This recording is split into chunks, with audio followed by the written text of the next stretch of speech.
جب سیدنا حضرت عمر رضی اللہ تعالی عنہ پر حملہ کیا گیا تو ان کے لیے دودھ لایا گیا۔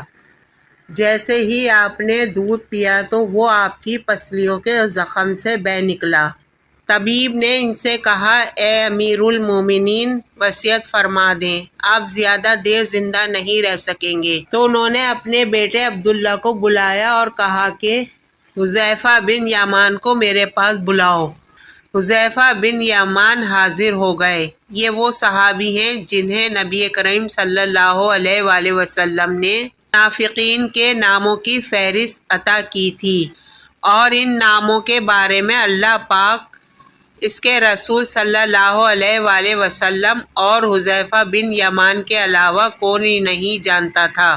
حضرت عمر نے پوچھا جبکہ خون ان کی پسلیوں سے بہہ رہا تھا کہ اے حذیفہ بن یمان، میں آپ کو اللہ کی قسم دے کر کہتا ہوں، کیا اللہ کے رسول صلی اللہ علیہ وآلہ وسلم نے میرا نام منافقین کے ناموں میں لیا ہے یا نہیں؟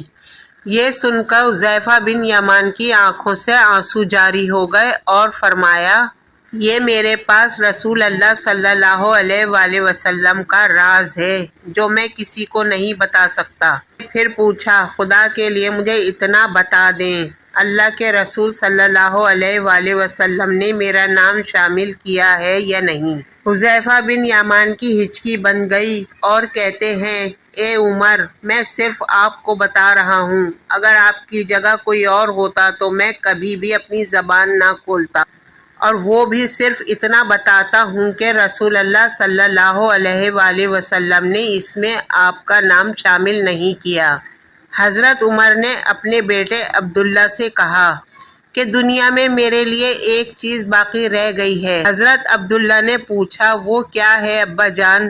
حضرت عمر نے فرمایا، بیٹا، میں جوار رسول صلی اللہ علیہ وآلہ وسلم میں دفن ہونا چاہتا ہوں، لہٰذا ام المومنین حضرت عائشہ کے پاس جاؤ، ان سے یہ مت کہنا کہ امیر المومنین عمر، بلکہ کہنا، کیا آپ عمر کو اپنے ساتھیوں کے قدموں میں دفن ہونے کی اجازت دیتی ہیں، کیونکہ آپ اس گھر کی مالکن ہیں؟ تو ام المومنین نے جواب دیا کہ یہ جگہ تو میں نے اپنے لیے تیار کر رکھی تھی، لیکن آج میں اسے عمر کے لیے ترک کرتی ہوں۔ عبداللہ ابن عمر شادہ و فرحاں واپس آئے اور عرض کی، اجازت مل گئی ہے۔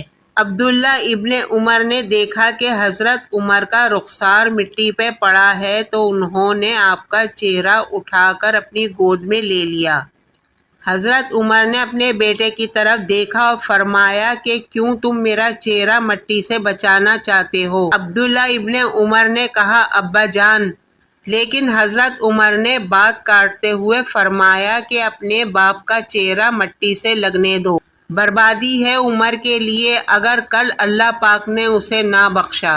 حضرت عمر اپنے بیٹے کو یہ وصیت فرما کر موت کی آغوش میں چلے گئے، اے میرے بیٹے، میری میت مسجد نبوی میں لے جانا اور میرا جنازہ پڑھانا اور حذیفہ بن یمان پر نظر رکھنا، اگر وہ میرے جنازے میں شرکت کریں تو میری میت روضہ رسول صلی اللہ علیہ وآلہ وسلم کی طرف لے جانا اور میرا جنازہ روضہ رسول صلی اللہ علیہ وآلہ وسلم کے دروازے پر رکھ کر دوبارہ اجازت طلب کرنا اور کہنا، اے ام المومنین، آپ کا بیٹا عمر، یہ مت کہنا امیر المومنین، ہو سکتا ہے میری زندگی میں مجھ سے حیا کی وجہ سے اجازت دی گئی ہو، اگر اجازت مرحمت فرما دیں تو دفن کرنا، ورنہ مجھے مسلمانوں کے قبرستان میں دفن کر دینا۔ عبداللہ ابن عمر کی نظریں حذیفہ بن یمان پر تھیں۔ وہ کہتے ہیں کہ میں حذیفہ بن یمان کو ابا جان کی نماز جنازہ پر دیکھ کر بہت خوش ہوا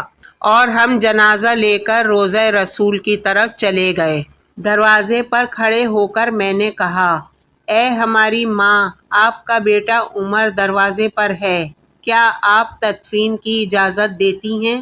ام المومنین نے جواب دیا، مرحبا یا عمر، عمر کو اپنے ساتھیوں کے ساتھ دفن ہونے پر مبارک ہو۔